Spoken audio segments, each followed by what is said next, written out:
क्या आपने कभी महसूस किया है कि जब आप अकेले होते हैं तो अचानक आपके पीछे की हवा भारी हो जाती है, जैसे कोई आपकी गर्दन पर सांस ले रहा हो। हम अक्सर भूतों को कहानियों में ढूंढते हैं, लेकिन कुछ कहानियां ऐसी होती हैं जो खुद हमें ढूंढ लेती हैं।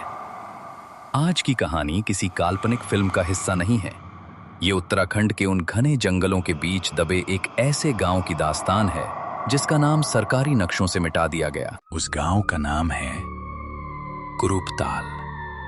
स्थानीय लोग कहते हैं कि यहाँ सूरज ढलने के बाद परिंदे भी अपनी आवाज खो देते हैं। ये बात है साल 2014 की। 3 दोस्त, आर्यन, समीर और स्नेहा, जो पेशे से डॉक्यूमेंट्री फिल्म मेकर्स थे, हिमालय के अनछुए हिस्सों को एक्सप्लोर कर रहे थे। उन्हें एक पुराने चाय के बागान में एक बुजुर्ग मिला जिसने उन्हें कुरूपताल के बारे में बताया। उस बुजुर्ग ने चेतावनी दी थी, वहां जाना आसान है पर लौटना किस्मत की बात है। लेकिन जवानी और कैमरे का जुनून अक्सर खतरों को नजरअंदाज कर देता है। जैसे जैसे वे ऊंचाई पर चढ़ रहे थे, मोबाइल के सिग्नल गायब हो गए। हवा में एक अजीब सी सड़न थी, जैसे कोई पुराना मांस धूप में सड़ रहा हो।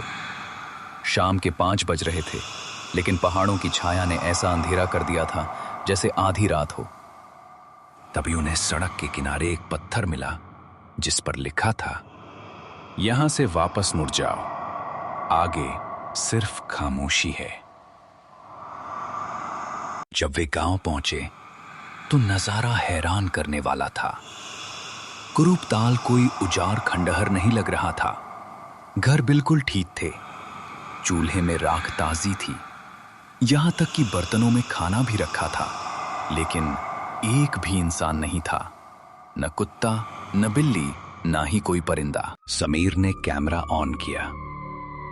उसने एक घर के अंदर कदम रखा। दीवार पर एक पुरानी फोटो टंगी थी। फोटो में एक पूरा परिवार था, लेकिन उन सब की आंखों को किसी ने नुकीली चीज से कुरेद कर निकाल दिया था। समीर, यहाँ कुछ ठीक नहीं है, हमें अभी निकलना चाहिए। तभी उन्हें गांव के बीचों बीच बने एक पुराने कुएं से कुछ सुनाई दिया। एक सुबकने की आवाज, जैसे कोई बच्चा रो रहा हो। आर्यन कुएं के पास गया। उसने टॉर्च जलाई और नीचे देखा।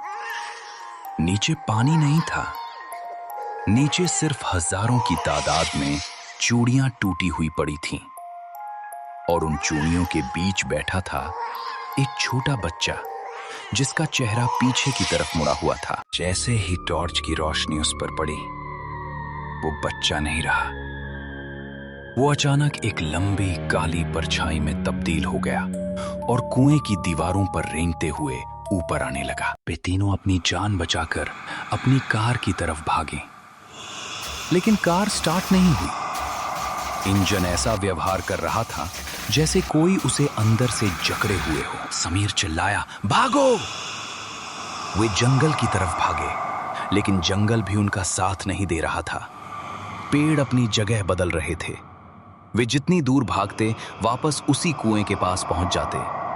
ये एक टाइम लूप था या किसी रूहानी ताकत का चक्रव्यूह। आखिर में वे एक पुरानी गुफा में जा छुपे।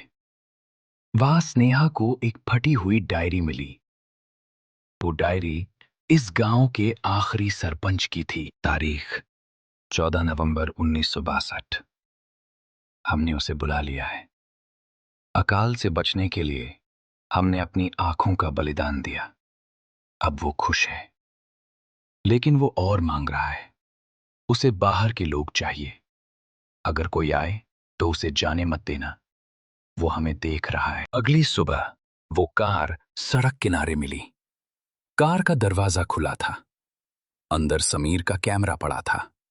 जब पुलिस ने फुटेज देखी तो उसमें सिर्फ 10 मिनट का वीडियो था। वीडियो के आखिरी फ्रेम में समीर की अपनी आंखें नहीं थीं और वो कैमरे की तरफ देखकर मुस्कुरा रहा था। आर्यन का कभी पता नहीं चला। कुरूपताल आज भी वहीं है। लोग कहते हैं कि अगर आप रात को उस रास्ते से गुजरें तो आपको एक बच्चा कुएं के पास बैठा मिलेगा जो आपसे रास्ता पूछेगा।